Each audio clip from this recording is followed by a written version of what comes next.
Поговорим сегодня о скребках и как вы зимой сами царапаете свои стекла. Если вы думаете, что вы зимой купите вот такой вот скребок, и с одной стороны будет вот такая вот резинка, вы сможете не поцарапать свои стекла, то вы, конечно, глубоко заблуждаетесь. Я на своей Мазде катался эту зиму первый раз и купил специально вот такой скребок, думая, что вот эта вот резинка обезопасит меня от царапин. Как же я заблуждался.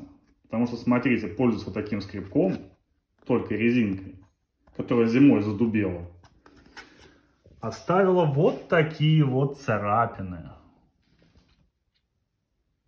на стекле и местами еще на лобовом стекле. Так что, если вы не хотите, чтобы у вас образовались вот такие вот царапины, никогда не пользуйтесь вот такими вот скребками. Да, в принципе, любыми.